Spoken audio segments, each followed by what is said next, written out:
A very pleasant good morning, dear readers. Welcome back to my channel, English Mentor.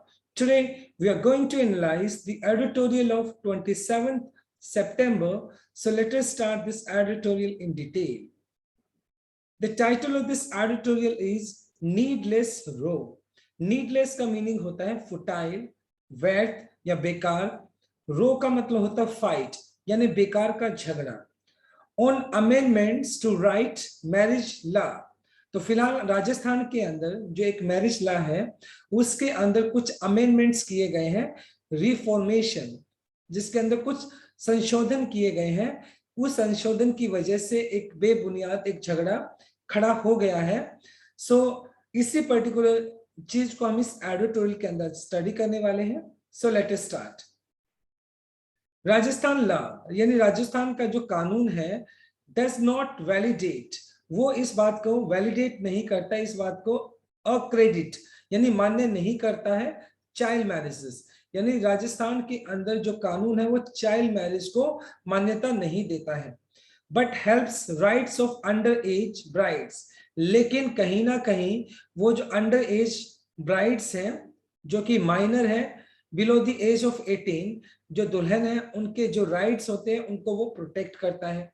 तो कहीं ना कहीं आपस अपने आप में ये जो स्टेटमेंट है वो कॉन्ट्राडिक्टरी होगी कि एक तरफ से तो ये बोला गया है कि चाइल्ड मैरिजेस है उसको सपोर्ट नहीं करता है, लेकिन दूसरी तरफ जो अंडर एज ब्राइड्स है, जो दुल्हन है, उनके राइट्स को प्रोटेक्ट करता है. तो ये कंट्राडिक्टरी होगी, ये अपने आप में एक एंटीथेसिस हो गया, एक कंट्राडिक्टरी होगी स्टेटमेंट्स. द कंट्रोवर्सी ओवर, जो फिलहाल एक जो विवाद बना हुआ है, एक कंफ्लिक्ट बना हुआ है ओवर द रिसेंट अमेंडमेंट्स, जिसके तहत फिलहाल राजस्थान के अंदर एक संशोधन किया गया है रिसेंट टाइम में to Rajasthan compulsory registration of marriages act.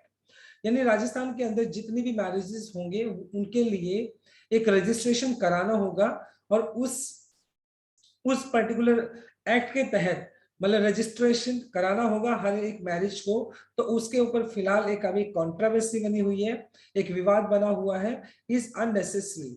और वो अपने आप में कहीं ना कहीं अननेसेसरी है, क्योंकि वन साइड अगर बात करें हम चाइल्ड मैरिज को प्रमोट नहीं करना चाहते, लेकिन एट द सेम टाइम जितने भी मैरिजेस हैं जो कि माइनर एज से हैं, नीचे हैं, उनको एक तरीके से रजिस्ट्रेशन लेना होगा. तो ये जो फिलहाल अगर बात की जाए तो अननेसेसरी दिखाई पड़ता है, as it clearly does not amount to validating or legitimizing child marriages. लेकिन ये जो फिलहाल अगर बात की जाए जितने भी मैरिजेस हैं उन मैरिजेस का मतलब जो रजिस्ट्रेशन होना चाहिए, इसको does it clearly does not is not amount to equal to. इसका मतलब साफ साफ ये मतलब नहीं है कि कहीं ना कहीं अगर इस मैरिज एक्ट को रजिस्ट्रेशन एक्ट के अंदर जो अमेंडमेंट्स किए जा रहे हैं, इसका ये साफ साफ मतलब ये नहीं है कि कहीं ना कहीं जो चाइल्ड मैरिज है उसको क्या किया जा रहा है, उसको वैलिडेट किया जा रहा है, उसको मान्य किया जा रहा है, या उसको लेजिटिमेटाइजिंग का मतलब हो गया एक तरीके से मेक लीगल, कानूनी तौर से वैध बनाना.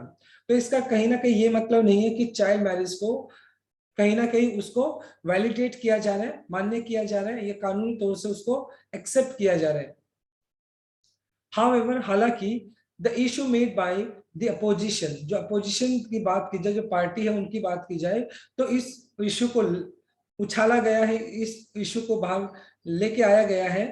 And the national commission for protection of child rights may occasion a reconsideration of a legal framework dealing with child marriage that continue to take place despite a statutory prohibition. Statutory का मतलब है कानूनी, prohibition का मतलब है एक तरीके से टैबू, बैन करना किसी चीज को, फ्रेमवर्क का मतलब हो गया स्ट्रक्चर. और फिलहाल अगर बात की जाए जो अपोजिशन पार्टी है या फिर national commission protection of child rights, जो कि बच्चों के राइट्स को क्या करता है, कंसीडर करता है, उसने जो एक लीगल फ्रेमवर्क है, जो एक सिस्टम बनाया है, उसको रिकंसीडर करने की बात कही गई है. हालांकि हमारे कानून के अंदर ऐसा मतलब स्टैट्यूटरी प्रोहिबिशन है, कानूनी प्रतिबंध भी है चाइल्ड मैरिजेस के अंदर, लेकिन उसके बावजूद भी जो चाइल्ड मैरिजेस हैं वो लगातार होती रही हैं. द राजस्थान लॉ इनएक्टेड, और राजस्थान के अंदर जो कानून लागू हुआ, इनएक्टेड का मतलब किसी चीज को लागू करना, इम्पोज करना।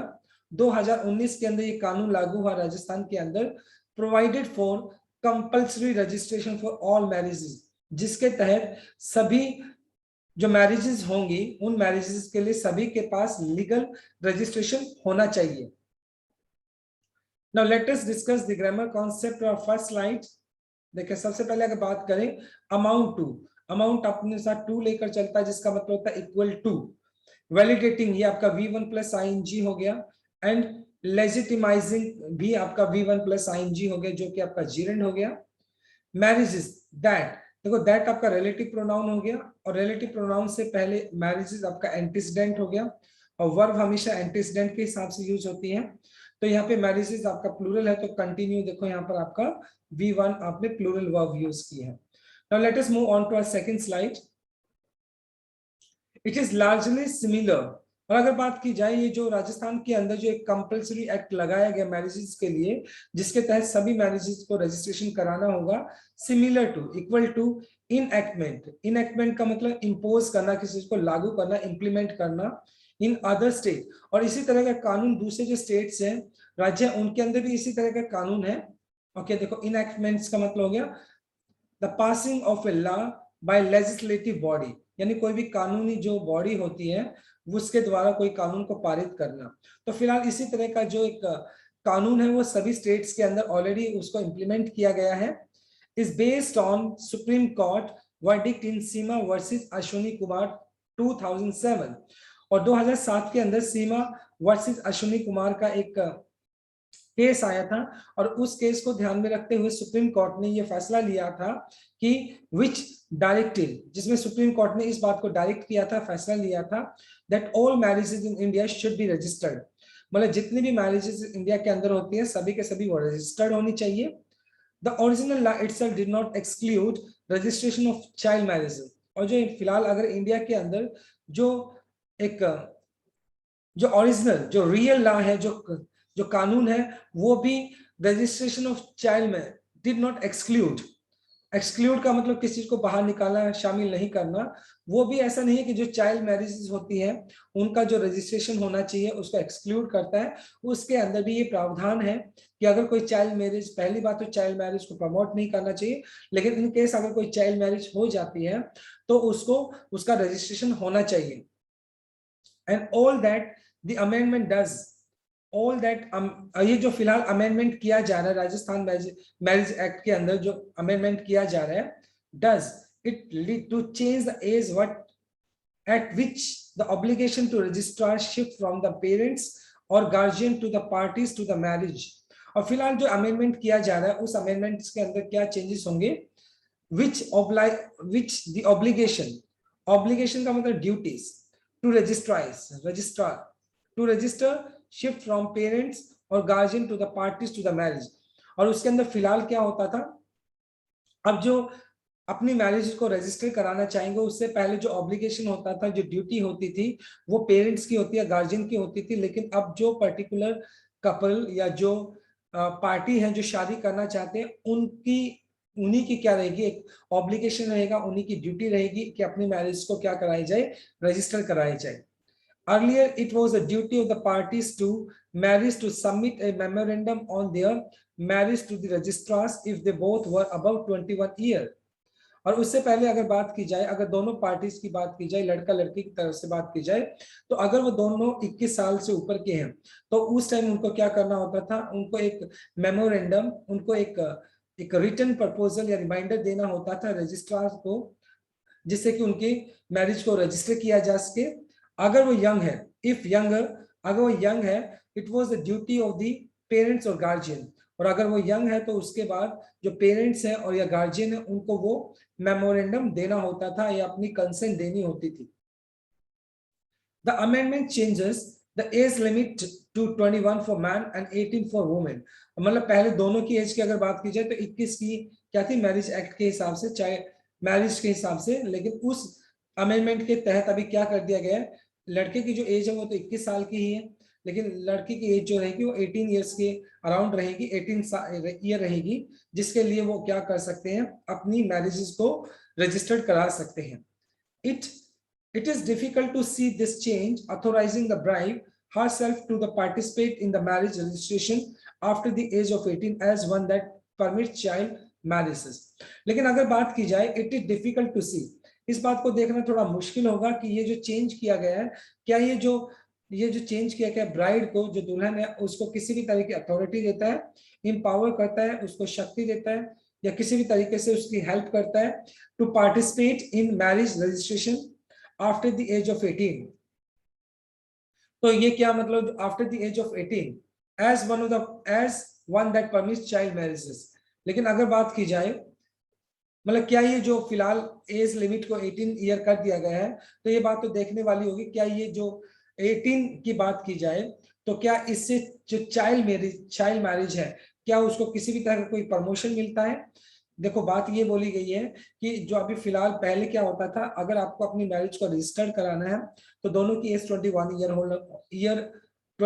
ईयर्स ओल्ड होनी चाहिए। लेकिन अभी फिलहाल जो अमेंडमेंट किया गया है, जिसके तहत अगर लड़के की एज 21 होगी और लड़की की एज 18 होगी, और उसके बाद वो अपनी मैरिज को रजिस्टर करा सकते हैं। लेकिन इसका साफ साफ ये मतलब नहीं है कि, इसका मतलब ये है कि जो चाइल्ड मैरिज है उसको प्रमोट करना, बिल्कुल भी नहीं है। इसका साफ मतलब ये है कि बहुत सारी ऐसी इलीगल मैरिज होती है, या बहुत केसेस में क्या होता है, जो लड़की की जल्दी शादी कर दी जाती है और उसके बाद उससे ब्रेकअप कर लिया जाता है या उस लड़की को छोड़ दिया जाता है, जिसकी वजह से जो मैरिजेस है वो क्या हो जाती है, बिल्कुल स्पॉइल हो जाती है। तो कहीं ना कहीं कानून उस कपल को एक रजिस्ट्रेशन करा के उनको वैलिडेट करने की कोशिश करेगा, जिससे कि आगे उनका जो मैरिड लाइफ है वो सक्सेसफुल चल सके, या किसी भी तरह की मैरिटल इश्यूज उनको ना आए, तो उनको एक तरह से अथॉरिटी देगा। So this is our second slide. Now let us discuss the grammar concept. देखिए, सबसे पहले अगर बात करें, शुड बी रजिस्टर्ड, शुड आपका मॉडल वर्ब हो गया, उसके बाद बी प्लस थर्ड फॉर्म आपने यूज कर लिया, जो कि आपका पैसिव स्ट्रक्चर हो गया। टू चेंज आपका टू प्लस V1, जो कि इंफिनिटिव केस हो गया। अबव एक प्रेपोजिशन है, अबव जनरली अपने साथ नंबर लेकर चलता है, तो अबव 21 ईयर्स, यहाँ पे ओवर आप लगा नहीं सकते थे। Now let us move on to our third slide. Under the law, और कानून की बात की जाए, इस कानून के अंदर बात की जाए, child marriage are not void.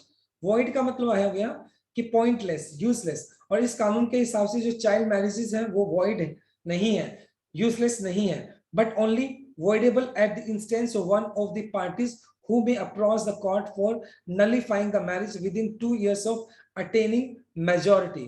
लेकिन इसके अंदर ये है कि अगर मान लो कोई भी दोनों पार्टीज में से कोई भी पार्टी, अगर मान लो उससे पहले, जिससे पहले कि वो मेजोरिटी ले, मेजोरिटी इन द सेंस, अगर वो अपनी, अभी तक माइनॉरिटी की बात की जाए, जब तक उनकी मेजोरिटी से पहले की अगर बात की जाए, अगर देखिए, one of the parties who may approach the court nullifying the marriage, वो अपनी मैरिज को नलिफाई करा सकते हैं। नलिफाई का मतलब हो गया इनवैलिडेट कराना।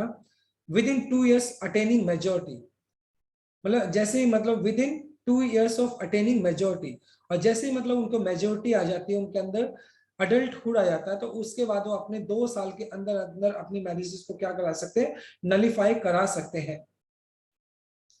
Registering such a marriage may help establish the legal right of the underage party।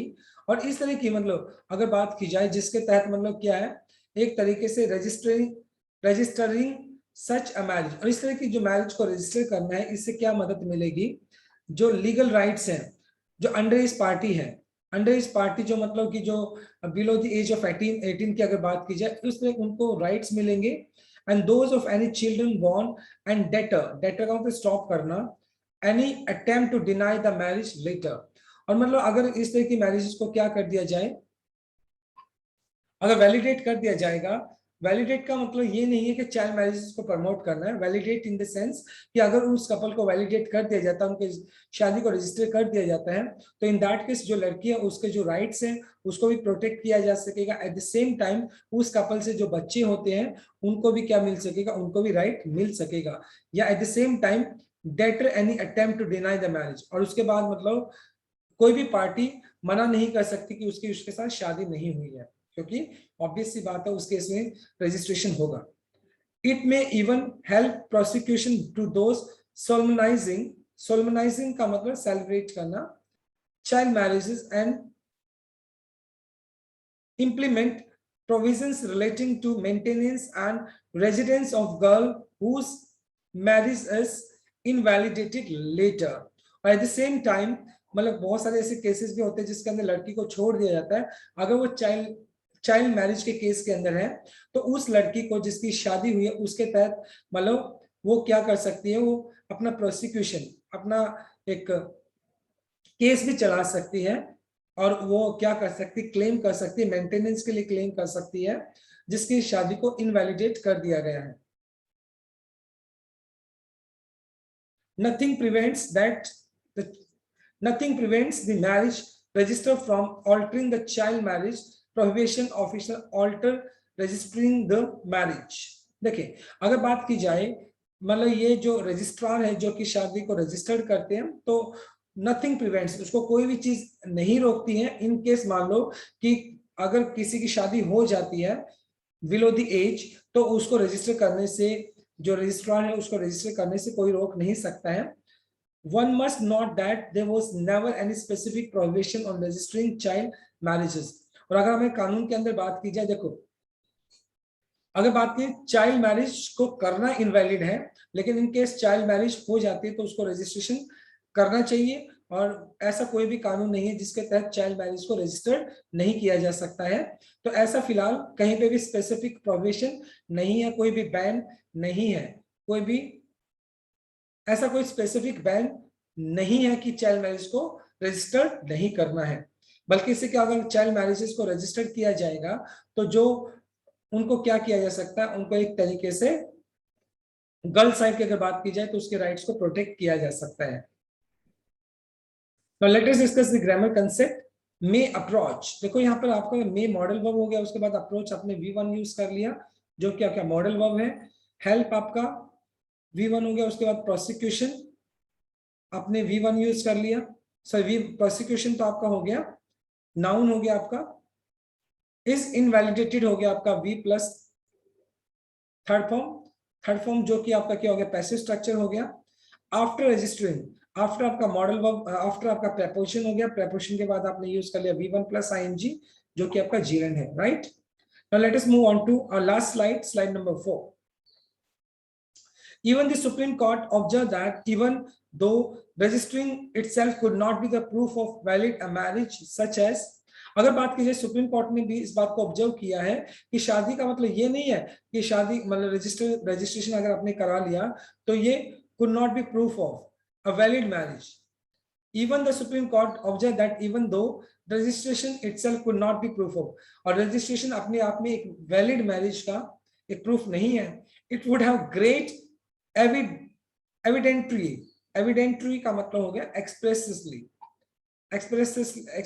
का मतलब हो गया एक तरीके से खुले तौर पर, value in the matters of custody of children, right of the children born from the wedlock of the two persons whose marriage is registered and the age of parties to marriage. बल्कि क्या है, मतलब अगर child labour के तहत, अगर child marriage के तहत अगर उनका रजिस्ट्रेशन होता है तो उनसे जो होने वाले जो बच्चे हैं उनका क्या है, जो वेडलॉक का मतलब शादी होगी, मैट्रिमोनी हो गया, तो